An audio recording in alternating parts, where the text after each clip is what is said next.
नमस्कार विद्यार्थी मित्रांनो. नोट्स इन मराठी आपल्या शैक्षणिक यूट्यूब चॅनलवर तुमचं मनापासून स्वागत आहे. आजच्या या सखोल चर्चेत आपण एका अतिशय रंजक आणि प्रेरणादायी शैक्षणिक पाठावर प्रकाश टाकणार आहोत. आणि आजचा आपला विषय खरोखरच खूप खास आहे. एका अत्यंत दुर्गम आदिवासी पाड्यातून सुरू झालेला प्रवास थेट आंतरराष्ट्रीय क्रीडांगणापर्यंत कसा पोचला याची ही गोष्ट आहे. अगदी बरोबर. आपण बोलतोय सावरपाडा एक्सप्रेस कविता राऊत यांच्याबद्दल. आणि या पाठाच्या शेवटी दिलेल्या व्याकरणाचा एक अत्यंत महत्त्वाचा घटक म्हणजे नाम किंवा नाऊन यावरही आपण आज चर्चा करणार आहोत. हो, म्हणजे ही चर्चा केवळ एका खेळाडूचं चरित्र वाचून दाखवणं नाहीये, तर त्यामागील जिद्द, योग्य मार्गदर्शन आणि शेवटी भाषिक ज्ञान या सगळ्यांचा मेळ कसा घातला जातो हे आपल्याला समजून घ्यायचंय. नक्कीच. म्हणजे मी जेव्हा या प्रवासाबद्दल वाचत होते तेव्हा मला जाणवलं की यामागे प्रचंड मानसिक कणखरता आहे आणि त्याची सुरुवात होते ती नाशिक जिल्ह्यातल्या त्र्यंबकेश्वर तालुक्यातल्या एका छोट्याशा गावातून. सावरपाडा, डोंगर दऱ्यांनी वेढलेला एक अत्यंत दुर्गम असा आदिवासी पाडा. हो, जिथे पाण्यासाठी रोज मैलोनमैल वणवण करावी लागायची. जंगलातून लाकूड फाटा गोळा करणं हे तर रोजचंच काम. आणि हे सगळं जीवन कोणत्याही प्रकारची कुरकुर न करता जगलं गेलं. सगळ्यात महत्त्वाचं म्हणजे अनवाणी पायांनी चालण्याची आणि धावण्याची तिथे एक नैसर्गिक सवयच होती. मला इथे एक प्रश्न पडतो. वरवर पाहता ही अत्यंत प्रतिकूल आणि खडतर परिस्थिती वाटते, पण एखाद्या खेळाडूसाठी हीच परिस्थिती फायदेशीर कशी ठरू शकते? हा खूप चांगला मुद्दा आहे. वैद्यकीय किंवा शारीरिक दृष्टिकोनातून बघितलं तर अनवाणी पायांनी जेव्हा आपण खडबडीत आणि चढउताराच्या जमिनीवर चालतो किंवा धावतो तेव्हा काय होतं? पायाचे स्नायू बळकट होत असतील. अगदी बरोबर. पायाच्या तळव्यांचे आणि घोट्यांचे सूक्ष्म स्नायू कमालीचे मजबूत होतात, ज्याला आपण आजकाल कोर स्ट्रेंथ म्हणतो. ती या नैसर्गिक प्रक्रियेतून आपसुकच विकसित होते. म्हणजे एक प्रकारे दैनंदिन जीवनातील तो संघर्ष हाच एक मोठा ट्रेनिंग कॅम्प होता. हो ना. कोणत्याही आधुनिक जिमशिवाय निसर्गानेच आयोजित केलेलं ते एक अत्यंत कठोर प्रशिक्षण शिबिर होतं, जिथे भविष्यातली विजेती नकळतपणे तयार होत होती. तिचे पाय नैसर्गिकरित्या कणखर बनत होते. आणि या निसर्गाच्या ट्रेनिंग कॅम्पचा पहिला निकाल आपल्याला नाशिकच्या जिल्हास्तरीय शालेय क्रीडा स्पर्धेत पाहायला मिळाला, जिथे कविताने धावण्यात प्रथम क्रमांक मिळवला. पण इथे खूप रंजक विरोधाभास आहे बरं का. कोणता? म्हणजे बघा, जेव्हा तिने पहिला क्रमांक मिळवला तेव्हा तिचे आई-वडील रामदास आणि सुमित्रा यांना त्यात काही फार मोठं वेगळेपण जाणवलं नाही. हो. कारण त्यांच्या मते डोंगरावर रोज पळणारी मुलगी मैदानावर पळाली तर त्यात विशेष काय, असा त्यांचा साधा विचार असावा. बरोबर. पण त्याच मैदानावर उपस्थित असलेले प्रशिक्षक विजेंद्र सिंग यांची प्रतिक्रिया मात्र पूर्णपणे वेगळी होती. हिऱ्याला पैलू काढणारा जोहरी जसा असतो तशी त्यांची नजर होती. म्हणजे पालकांनी फक्त धावणं पाहिलं, पण विजेंद्र सिंग यांनी त्या पायांमधील एक वेगळीच चमकदार दौड हेरली. नक्कीच. त्यांनी केवळ शारीरिक क्षमता पाहिली नाही, तर त्या क्षमतेला योग्य तंत्राची जोड दिली तर काय होऊ शकतं हे त्यांनी आधीच ओळखलं होतं. पण तंत्राची जोड देणं इतकं सोपं नव्हतं, कारण इथून पुढे एक नवीन आव्हान उभं राहिलं. लहानपणापासून अनवाणी धावण्याची सवय असलेल्या पायांना अचानक बूट घालून धावणं खूपच अवघड वाटू लागलं होतं. हे खूप स्वाभाविक आहे. अनवाणी धावताना जमिनीवर पाय टाकण्याची पद्धत वेगळी असते आणि जेव्हा पायात स्पाइक्स किंवा व्यावसायिक बुटी येतात तेव्हा धावण्याचं पूर्ण तंत्रच बदलतं. हो, पायांना फोड येणं, जडत्व येणं या गोष्टी खूप त्रासदायक ठरत असतील. नक्कीच. हा काळ मानसिकदृष्ट्या खच्चीकरण करणारा असतो, पण इथेच प्रशिक्षक विजेंद्र सिंग यांचं समर्पण दिसून येतं. त्यांनी नियमितपणे बूट घालून धावण्याचा सराव तिच्याकडून करून घेतला. आणि त्याचं फळ म्हणजे गुजरातच्या गांधीनगरमधील राष्ट्रीय स्पर्धेत मिळालेलं रौप्य पदक. इथून खऱ्या अर्थाने तिचा पुढचा प्रवास सुरू झाला. तिला भोसला मिलिटरी स्कूल आणि कॉलेजमध्ये प्रवेश मिळाला. पण या प्रवेशानंतर जो प्रसंग घडला तो खऱ्या अर्थाने भारतीय क्रीडा क्षेत्रातील एक अत्यंत महत्त्वाचा आणि आश्चर्यकारक टप्पा आहे. हो, मला वाटतं आपण निवासाच्या प्रश्नाबद्दल बोलतोय. अगदी तेच. 24 ऑक्टोबर 2002 पासून पुढील तब्बल 5 वर्ष कविता विजेंद्र सिंग यांच्या घरी राहिली. हे खरोखरच अफाट आहे. स्वतःचा एक मुलगा आणि एक मुलगी असलेल्या सिंग दाम्पत्याने तिला आपली दुसरी मुलगी मानलं. हा विजेंद्र सिंग यांच्या दूरदृष्टीचा आणि निस्वार्थीपणाचा सर्वात मोठा पुरावा आहे.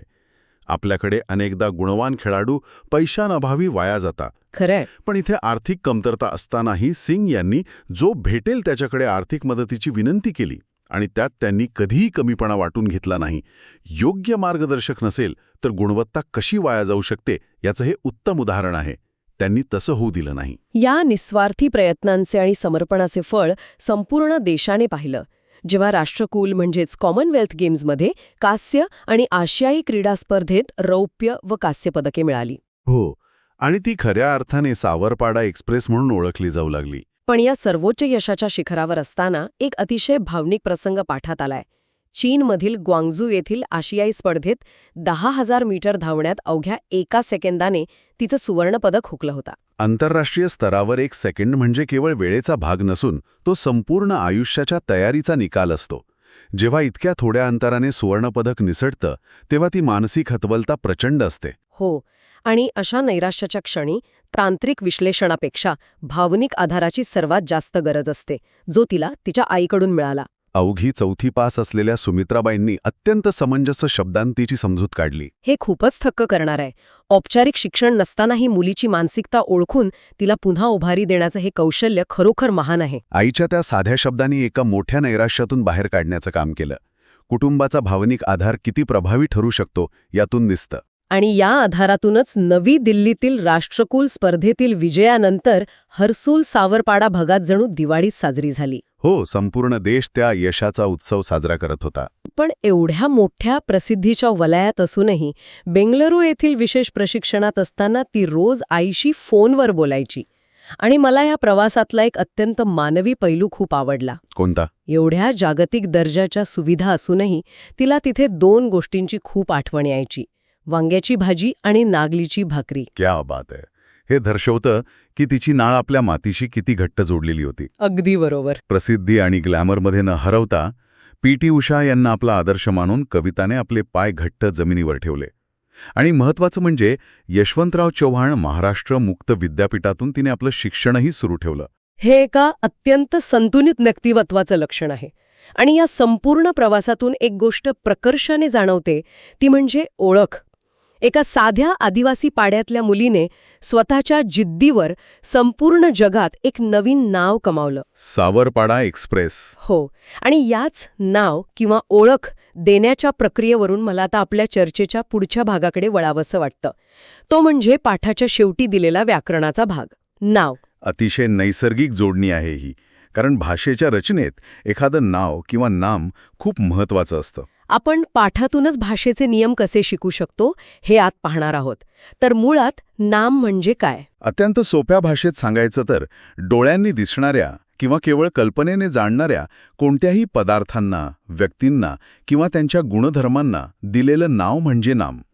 यात व्यक्ती, वस्तू, द्रव, प्राणी आणि भावभावना या सगळ्यांचा समावेश होतो. जसं की आपण आत्तापर्यंतच्या कथेत पाहिलेली व्यक्तींची नावे, माधव, सरिता, शब्बीर, कविता राऊत, गुरुजी, हे सर्व नाम आहेत.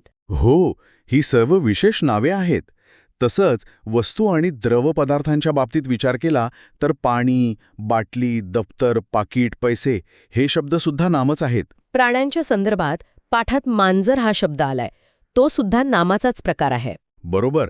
पण मला वाटतं सगळ्यात महत्त्वाचा आणि गुंतागुंतीचा भाग म्हणजे भावभावनांना दिलेली नावे. म्हणजे जसं आपण मगाशी म्हणालो, सुवर्णपदक हुकवल्यावर आलेली निराशा किंवा जिंकल्यावर झालेला आनंद. अगदी तेच. निराशा, आनंद किंवा जिद्द या गोष्टी आपण डोळ्यांनी पाहू शकत नाही, त्या केवळ जाणू शकतात. तरीही आपण त्यांना एक विशिष्ट नाव देतो. म्हणजे तो गुणवाचक किंवा भाववाचक नामाचा प्रकार झाला. हो, जेव्हा आपण एखाद्या कथेच्या माध्यमातून असं व्याकरण शिकतो तेव्हा ते केवळ पाठांतर न राहता कायमस्वरूपी स्मरणात राहतं. आणि ही शब्दसंपत्ती वाढवण्यासाठी काही भाषिक खेळही खूप महत्त्वाचे ठरतात, जसं की शब्दांच्या भेंड्या खेळणे. हो, हा उपक्रम खूपच उपयुक्त आहे. जसं माधव या शब्दाच्या शेवटी व आला, त्यावरून वजन, न वरून नमिता आणि तावरून तारीख. वरवर पाहता हा लहान मुलांचा खेळ वाटतो, पण यामुळे विचार करण्याची गती वाढते आणि नवीन शब्दांची ओळख होते. या उपक्रमातून भाषा खऱ्या अर्थाने प्रगल्भ होते. खरंय, विचार स्पष्ट होण्यासाठी भाषेचा पाया भक्कम असणं आवश्यक आहे, आणि नाम हा त्या पायाचा पहिला दगड आहे. अगदी बरोबर. तर या संपूर्ण सखोल चर्चेतून आपण काय शिकलो?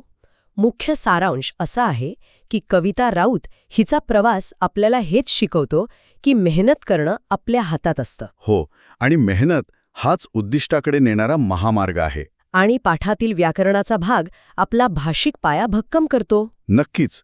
दोन्ही ठिकाणी सातत्य आणि मेहनत महत्वाची आहे. या चर्चेच्या शेवटी श्रोत्यांसाठी एक विचार करायला लावणारा प्रश्न मला इथे मांडायचा आहे. सांगा ना. कविता राऊतच्या या उदाहरणावरून आपण पाहिलं की अत्यंत कठीण आणि प्रतिकूल परिस्थितीनेच तिला नकळतपणे मजबूत बनवलं. तिच्यातला तो मानसिक चिवटपणा तिथेच तयार झाला. बरोबर आहे. तर मग विचार करा, एखाद्या व्यक्तीला जन्मापासूनच सर्व सुखसोयी आणि आधुनिक संसाधने मिळाली असती, तर त्याच्यात असा जिद्दीचा आणि न ठकता लढण्याचा गुण नैसर्गिकरित्या विकसित होऊ शकला असता का? की संघर्ष हाच खऱ्या यशाचा सर्वात मोठा शिक्षक आहे, हा खरोखरच खूप विचार करायला लावणारा प्रश्न आहे. श्रोत्यांनी यावर स्वतः नक्की विचार करावा. आजची ही अभ्यासपूर्ण आणि सखोल चर्चा आपण इथेच थांबवत आहोत. एका नवीन आणि रंजक विषयासह आपण लवकरच पुन्हा भेटू. तोपर्यंत सकारात्मक रहा आणि नवीन गोष्टी शिकत रहा. धन्यवाद.